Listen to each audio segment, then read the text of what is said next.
जा दोस्तों, तो अपने पर बात आई तो भड़क गए नीतीश के खास। उधर तेजस्वी टीम ने गजब की रिलाई की, निकाल दी हैकड़ी, बता दिया सब कुछ, कर दिया बेनकाब, उड़ा दी धज्जियां। खबर बताएंगे आपको। आप तो राजनीति बिहार का विशेष सेगमेंट देख रहे हैं, मैं हूं आपके साथ यासूब रजा। दोस्तों, देश की सबसे बड़ी एयरलाइंस इंडिगो इस वक्त इतिहास के सबसे बड़े संकट से जूझ रही है। Flight cancellation, over booking, staff की कमी, और इन्हीं सब के बीच आसमान छूता टिकट का दाम, यात्री परेशान, सिविल एविएशन मिनिस्ट्री, केंद्र सरकार न जाने कहां है, कहां खोई है।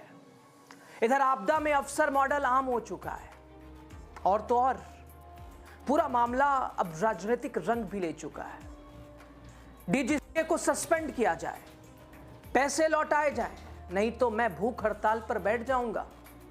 दोस्तों, ये हम नहीं कह रहे हैं, नीतीश के बेहद खास।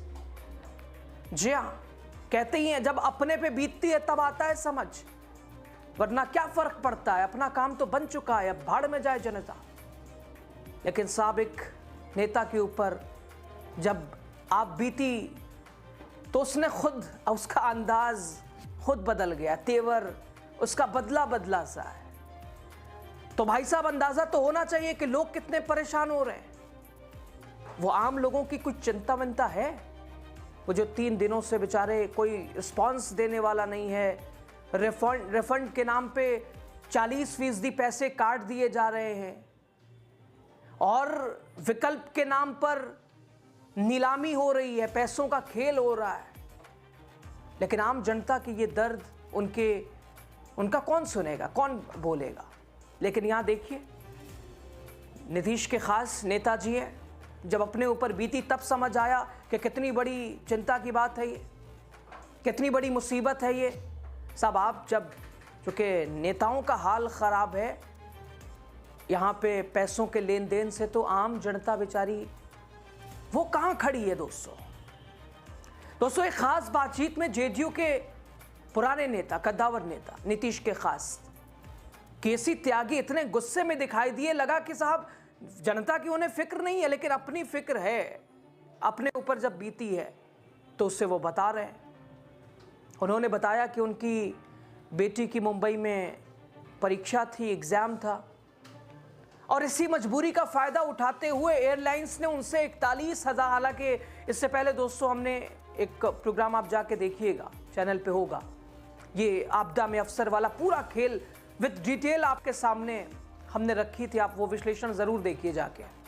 उसमें तो 90,000, यानी दिल्ली से लंदन 3 बार आप चले जाएंगे, और पटना से मुंबई का किराया 90,000। आपने वो देखा, नहीं देखा तो जाके देखिए।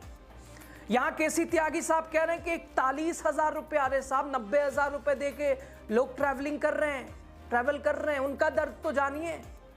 आप पे ना बीतती तो आप तो कुछ कहते ही नहीं।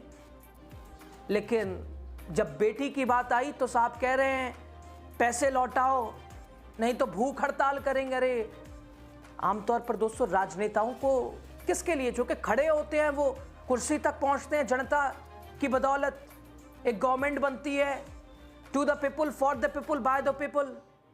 लेकिन उनकी फिक्र कहां होती है साहब? भेड़ बकरियों की तरह आप देखिए, त्योहारों के टाइम में कौन है पूछने वाला? जाने जाती हैं तो जाती रहे, दुकानें लुटती, वो तो नायक फिल्म का आपको डायलॉग याद होगा, लुटती हैं तो लुटती रहे, जाने जाती हैं तो जाती रहे, कुछ नहीं करना है। कुर्सी का 4 जो पैर है, वो एक कोई वोट बैंक है, एक कोई वोट बैंक का हिस्सा है, कोई वोट बैंक का हिस्सा है। दोस्तों, केसी त्यागी कहते हैं मेरी बेटी की कल मुंबई में परीक्षा है, मैं एयर इंडिया वालों से पूछना चाहता हूं, आपने 41,000 रुपये क्यों लिए? आज मेरे पैसे लौटाइए, आप मेरे पैसे लौटाइए, नहीं तो मैं भूख हड़ताल पर बैठूंगा। हम कोई चोर लुटेरे नहीं हैं, ये साफ लूट है। अरे तो आम जनता क्या चोर लुटेरी है? वो लूट के पैसा लाई है टिकट के लिए। साहब, क्या गजब थे रही है दोस्तों। त्यागी साहब यही नहीं रुके, उन्होंने कहा सीधे हमला कि डीजीसीए को सस्पेंड किया जाए और इंडिगो के लाइसेंस को रद्द किया जाए। साहब कैसे? वो तो बड़ी, केसी त्यागी साहब ने बहुत बड़ी मांग कर दी, वो तो मोदी सरकार को चैलेंज कर दिया। वो कहाँ क्योंकि मोदी सरकार के जो खर्च हैं, शायद ये कह लीजिए कथित तौर पर कि उठा कौन रहा है, वो चुनावी बॉन्ड के नाम पर अखिलेश को आपने सुना। और दोस्तों, बेधड़ल्ले से 1.5 साल का वक्त मिला, लेकिन एक मांग को वापस सरकार को झुकाने के लिए इंडिगो ने अपनी जिद मनवा ली और आज सब आपके सामने, स्थिति आपके सामने है। केसी त्यागी साहब कहते हैं डीजीसीए को सस्पेंड किया जाए, इंडिगो का लाइसेंस रद्द किया जाए। अपने पे जब बीती तब काश जनता के हित और फिक्र की बात करते तो थोड़ा और अच्छा लगता, समाज की बात हो जाती, इंसानियत की बात हो जाती, लेकिन लोगों की फिक्र कहां, आपको तो अपनी फिक्र है साहब। दोस्तों, ये बयान ऐसे समय में आया जब डीजीसीए खुद इंडिगो के परिचालन संकट के जांच में लगा है।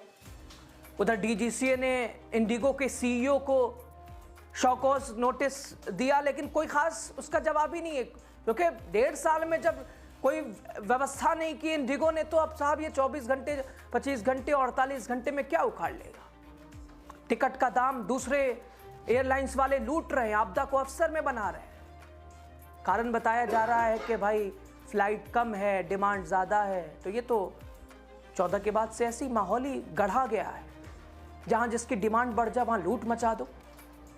इस पूरे विवाद पर तेजस्वी की टीम एक्टिव हो गई है, भयंकर रगड़ा है दोस्तों। आरजेडी मैदान में कूद पड़ी है। आरजेडी के प्रवक्ता चितरंजन गगन ने सोशल मीडिया पर लिखा, अपनी बेटी पर पड़ी तो तकलीफ हो रही है, लेकिन इससे भी बदहाल स्थिति तब होगी जब देश पूरी तरह चंद पूंजीपतियों, घरानों के हवाले कर दिया जाएगा। और इसके लिए भाजपा से कहीं ज्यादा जिम्मेदार आप, यानी आपके नेता नीतीश कुमार, आपकी पार्टी जनता दल यूनाइटेड है। आप किससे पूछ रहे हैं सवाल? आप लोग जिम्मेदार हैं। और कीजिए, प्राइवेटाइजेशन कीजिए, दे दीजिए देश किसी के भी हाथ में। आरजेडी का निशाना सिर्फ एयरलाइंस तक दोस्तों नहीं था, पूरी नीति, पूरी व्यवस्था पर था। उनका इशारा था कि देश की विमानन नीति पिछले दशक से कॉरपोरेट हाथों में जाती जा रही है, कॉरपोरेट हितों पर टिकी हुई है। और देख लीजिए रिजल्ट, परिणाम क्या है। बढ़ते टिकट के दाम, निजी कंपनियों पर निर्भरता, यात्रियों की सुरक्षा, सुविधा में गिरावट, कोई पूछने वाला, कोई हाल जानने वाला नहीं, मनमानी, मनचाहे तरीके से जो दिल चाहे वैसा। साहब कौन है रोकने वाला? हमने तो पूरा कर दिया है। अब देश की जनता को अगर सामना करना है तो देश की जनता जाने। सरकार से क्या मतलब है? उड्डयन मंत्रालय को क्या मतलब है?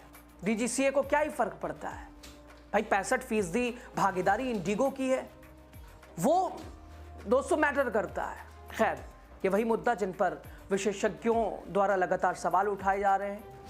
एविएशन एक्सपर्ट मानते हैं कि अगर नियमन और मॉनिटरिंग कमजोर हो तो एयरलाइंस टिकट को डायनेमिक प्राइसिंग के नाम पर जरूरत से ज्यादा बढ़ा देती है। फ्लाइट कम होती ही दाम कई गुना बढ़ जाता है। इंडिगो संकट ने इन सवालों को और गंभीर बना दिया। लाखों यात्रियों को फ्लाइट कैंसिलेशन, ओवरबुकिंग, 5 से 12 घंटे, 24 से 48 घंटे की देरी। किसी ने अपनी शादी छोड़ी, किसी ने अपना रिसेप्शन छोड़ा, किसी ने अपनी परीक्षा छोड़ी, किसी का भविष्य बिगड़ गया, बर्बाद हो गया, सब कुछ तितर बितर हो गया। लेकिन कोई फर्क नहीं पड़ना चाहिए, कोई फर्क पड़ता भी नहीं है। देश की जनता है, झेल लेगी, झेलती आई है। सरकारों को क्या मतलब है? इन परेशानियों का सामना करना इनकी आदत है, इनकी फितरत है। यही पिसते हैं बेचारे। नेताओं का तो खेल चल ही रहा है, आराम ऐश सब कुछ तो मिल ही रहा है, क्या परेशानी है? सवाल ये भी उठता है, क्या इस संकट की कोई जांच होगी? क्या कोई कार्रवाई होगी? क्या एयरलाइन से जवाब लिया जाएगा? और सबसे बड़ा सवाल, क्या यात्रियों को कोई राहत मिलेगी?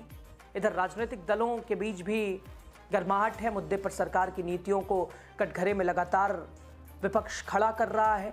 राहुल गांधी लगातार संकेत 1 साल से देते आ रहे हैं, लेकिन कौन? अब तो राहुल गांधी को लोग पप्पू मानते हैं, तो छोड़ दीजिए साहब, देश की चिंता कीजिए, हिंदू राष्ट्र बना दीजिए, बनाइए मंदिर मस्जिद पे, लड़ते रहिए। आम इंसान लड़ता रहेगा, आम इंसान तड़पता रहेगा, बेबसी दिखाई देती रहेगी।